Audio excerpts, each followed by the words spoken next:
Brother నమస్తే, ఏం చేస్తుంటారు మీరు? మాది సెలూన్ షాప్ అన్న. సెలూన్.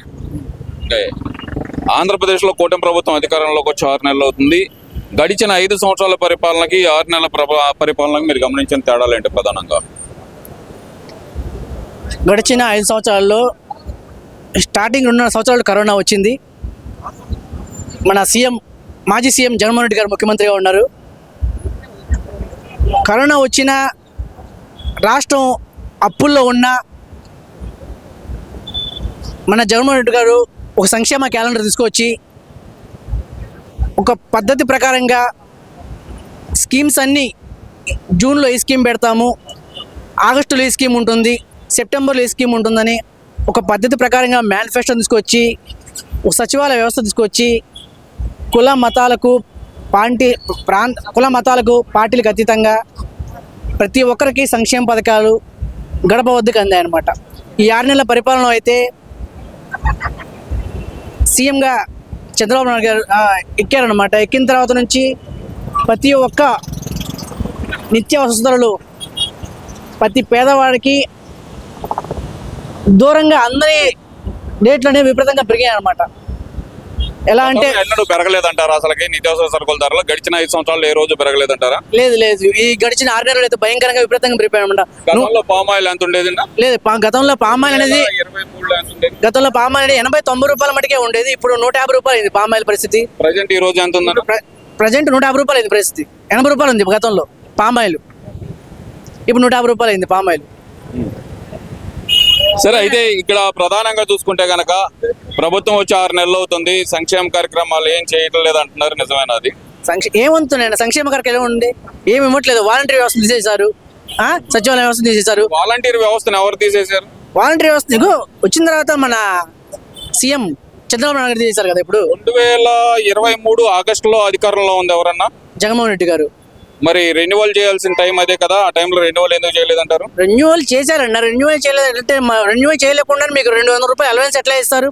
ఒక సిఎఫ్ఎస్ఎం ఎలా క్రియేట్ అవుతుంది? 2023లోనే రెన్యువల్ చేయలేదని అక్కడ జీవో ఉంది, మరి ఎలా చెప్తారు? జీవో ఉందని చూపించారు కదా. డైరెక్ట్ గా మన మాజీ సీఎం చంద్రబాబు నాయుడు జీవో ఈ రకంగా ఉంది, వాలంటీర్ వ్యవస్థకి జీవో 4 పేపర్ రిలీజ్ చేశారు కదా. అవును, లేదు రెన్యువల్ చేయలేదు అని అంటున్నారు. రెన్యువల్ చేశారన్న. రెన్యువల్ చేయకపోతే 200 రూపాయలు నువ్వు అలవెన్స్ ఎట్లా రద్దు చేస్తావు? మరి అదే అంటే అసలు అలవెన్స్ రద్దు చేయడానికి కాదు, అసలు ఆ జీవోనే లేదు కాబట్టి తీసేసామని. జీవో ఉందని చెప్పి మాజీ సీఎం మన మాజీ సీఎం జగన్మోహన్ రెడ్డి గారు జీవో పేపర్లు ఉందని చెప్పి పెట్టారు కదా, ప్రెస్కి రిలీజ్ చేశారు. కావాలని చెప్పి వాలంటీర్ వ్యవస్థని రద్దు చేయాలని చెప్పి రద్దు చేశారు. ఆ పాప ఆడపిల్లల లక్షల మంది వాలంటీర్లని 90% మా కార్యకర్తలే ఉన్నారు అని చెప్పి జగన్మోహన్ రెడ్డి గారే ప్రకటించారు. మరి దాన్ని ఎలా చూడాలంటారు? మరి 90% కార్యకర్తలు అది అవాస్తవం అన్న. ఎందుకంటే కుల మతాలకు పార్టీలకు అతీతంగా వైవి సుబ్బారెడ్డి గారు కానీ, అంబటి రాంబాబు గారు కానీ, విజయసాయి రెడ్డి గారు కానీ ఎప్పుడైనా సరే వాలంటీర్ వ్యవస్థ గురించి మాట్లాడే 90% మన వాళ్ళే ఉన్నారు అని వాళ్ళు మాట్లాడారు కదా, మరి దాన్ని ఎలా చూడాలి? 90% మన వాళ్ళు, ఆ మాట అయితే ఏమి లేదన్నా. ఇప్పుడు జనసేన వాళ్ళు కార్యకర్తలు వాలంటీర్ వ్యవస్థ ఉన్నారు, ఆడపిల్లలు ఉన్నారు, అంటే వాళ్ళ బతుకుదేరి కోసం వచ్చిన వాళ్ళు ఉన్నారు. అందరూ అనే మాట అయితే లేదు. ఎవరో దాకా అవసరం లేదు. కరెక్ట్ గా వాలంటీర్ వ్యవస్థ వచ్చిన మరుక్షణమే విజయసాయి రెడ్డి గారు చెప్పిన మాట ఇది, 90% మన కార్యకర్తలనే తీసుకున్నామని. మరి దాన్ని ఎలా చూడాలంటారు? ఒక గవర్నమెంట్ సంస్థ దాంట్లోకి ఒక పార్టీ కార్యకర్తలని తీసుకోవటం, అది 90% తీసుకున్నానని చెప్పి విజయసాయి రెడ్డి ప్రకటించినప్పుడు ఎందుకని ఖండించలేకపోయిందంటారు ఈ వాలంటీర్ వ్యవస్థ? వాలంటీర్ వ్యవస్థలో అయినా ఇప్పుడు నిరుద్యోగులు ఉన్నారన్నా, అందరూ కొంతమంది అప్లై చేయబడి నిరుద్యోగులు ఆడపిల్లలు ఉన్నారు, టీడీపీ వాళ్ళు ఉన్నారు, జనసేన వాళ్ళు ఉన్నారు, అందరూ ఉన్నారు. ఎందుకు ఖండించలేకపోయారు అప్పుడు వాళ్ళు? ఈ కార్యకర్తలు ఎందుకు ఖండించలేకపోయారు? దానికంటే ఇదంతా ఫేక్ ప్రచారం అన్న. ఇది ఎందుకు కావాలని చేశారు? వాలంటీర్ వ్యవస్థను ఉండకూడదు. వైసీపీ వాళ్ళు అన్ని కులాల్లో ఇచ్చాడు. చెప్పలేదు ఆ రోజు. ఇప్పుడు నేను అడిగేది డైరెక్ట్ అన్నా, నీకు ప్రతి పల్లెటూరులో అన్ని పార్టీల వాళ్ళు, అన్ని కులాల వాళ్ళు ఉన్నారు వాలంటీర్లు. అంతేగాని వాలంటీర్ ప్రత్యేక వైసీపీ వాళ్ళే ఉండాలని లేదా? చెప్పిన వీడియో ఉంది. ఓకే, విజయసాయి రెడ్డి గారు చెప్పిన వీడియో ఉంది. అంబటి రాంబాబు గారు మీకు నచ్చలేదా చెప్పండి, వాళ్ళని తీసేద్దాం, ఇంకొకరిని వేసేద్దాం, మన వాళ్ళని వేసేద్దాం అన్న మాట వీడియో ఉంది. పని చేయాలంటే రికమెండేషన్ రావాలి. ఎమ్మెల్యే గారి దగ్గర నుంచి రికమెండేషన్ రావాలి. వైసీపీ ప్రభుత్వం రికమెండేషన్ ఏమి లేదు. వాలంటీర్ ద్వారా ప్రతి ఇంటికి వచ్చి పెద్ద సహాయం చేశారు. ఏం చేశారన్న? ఏం చేశారంటే నీకు రేషన్ కార్డు కావాలన్నా, ఆధార్ కార్డు కావాలన్నా, రేషన్ కార్డులు ఎన్ని ఇచ్చారో చెప్పండి అన్న. అది గవర్నమెంట్ చెప్పు. ఇప్పుడు ప్రభుత్వం చెప్పి ఇంతవరకు ఆన్ చేయాల, ఇంతవరకు ఆన్లైన్ ఓపెన్ కూడా చేయాల. అసలు గత ప్రభుత్వంలో ఎన్ని ఇచ్చారో చెప్పండి అన్న. 6 నెలలు వచ్చి ఎన్ని ఇచ్చా ప్రతి ఇంటికి వాలంటీర్ వచ్చి ఇచ్చాడు.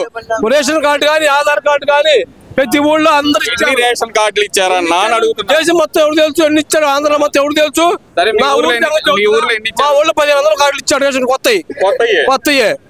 మీ ఊరు ఎంత అన్న జనాభా? 3600 ఓటింగ్ మాది. 3600 ఓటింగ్ లో 1500 కొత్త కార్డులే ఉన్నాయి అంటారా? ఇచ్చాడు. సింగిల్ కూడా అప్లికేషన్ పెట్టి ఇచ్చాడు. వాలంటీర్ ఆధార్ కార్డు సరిగ్గా ఇచ్చారు. అమ్మఒడి ఇచ్చారు. 2600 ఓటింగ్ లో 1500 కొత్త కార్డులు ఉన్నాయి అంటారా? మామిడిపల్లి గ్రామం, పొందూరు మండలం మామిడిపల్లి గ్రామం, మేదర్ పంచాయతీ. చెప్పండి. సరే, అయితే మరి వీళ్ళందరూ చెప్తున్నారు కదా, చాలా గొప్పగా చెప్తున్నారు కదా. మరి వాలంటీర్ వ్యవస్థ గురించి గొప్పగా చెప్పేటప్పుడు రాజకీయ కారణాలు చూపించి వాలంటీర్లు రాజీనామా చేయడం ఎంతవరకు కరెక్ట్ అంటారు? రాజకీయాలు చంద్రబాబు వచ్చినాక రాజకీయ తీసుకుంటా అని చెప్పి అబద్ధం చెప్పాడు. మానిపారేశారు. టైంలో రాజీనామా ఎందుకు చేశారు? శివాలయంలో కూడా 10 మంది పోస్టులు ఇద్దరే పెట్టాడు. రాజీనామా ఎందుకు చేశారు?